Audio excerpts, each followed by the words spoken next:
High school വിഭാഗം വീണയിൽ ഇക്കുറി ഹാട്രിക് നേട്ടമാണ് എടതിരിഞ്ഞി HDP-HSSലെ മാനസം നേടിയത്. മാനസം നമ്മോടൊപ്പമുണ്ട്.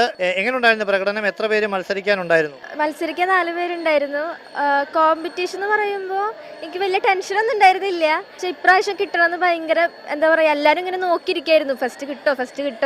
അതുകൊണ്ട് ഭയങ്കര സന്തോഷമുണ്ട്. പറഞ്ഞ പോലെ ഹാട്രിക്കാണ് ഇപ്രാവശ്യം, ജാക്ക് പോട്ടാണ്. സത്യം പറഞ്ഞാൽ വളരെ സന്തോഷമുണ്ട്. എത്ര നാളായിട്ട് ഇത് അഭ്യസിക്കുന്നുണ്ട്? ആരാണ് ഗുരു? അച്ഛൻ തന്നെയാണ് ഗുരു. ചെറുപ്പം തൊട്ട് അറിയാമെങ്കിലും 5 വർഷമായി പഠിക്കാൻ തുടങ്ങിയിട്ട്. അച്ഛൻ എന്ന് പറയുമ്പോൾ ചെമ്പൈ TK അരുൺകുമാർ. അച്ഛനിപ്പോൾ സിംഗപ്പൂർ അവിടെ ടീച്ചറാണ്. ഓൺലൈൻ ക്ലാസ് വഴിയാണ് അച്ഛൻ പഠിപ്പിക്കാറ്. അങ്ങനെയാണ് പഠിച്ച് ഇത്രയും വർഷം സ്റ്റേറ്റ് പോയിട്ടുള്ളത്. 2 വർഷം എ ഗ്രേഡ് ആയിരുന്നു, ഇപ്രാവശ്യം എ ഗ്രേഡ് കിട്ടും. തൃശ്ശൂർ വെച്ചാണ് കലോത്സവം. അതെ, അതാണ് സ്വന്തം നാട്ടിൽ തന്നെ സ്റ്റേറ്റ് നമ്മുടെ മത്സരം വന്നത് വളരെ സന്തോഷം. അപ്പോൾ ഇവിടെ തന്നെ എ ഗ്രേഡ് കിട്ടണമെന്ന് വളരെ ആഗ്രഹമുണ്ട്. മകളുടെ ഒരു നേട്ടത്തിൽ, ഹാട്രിക് നേട്ടത്തിൽ എത്രത്തോളം സന്തോഷമുണ്ട്? ഒരുപാട് സന്തോഷമുണ്ട്.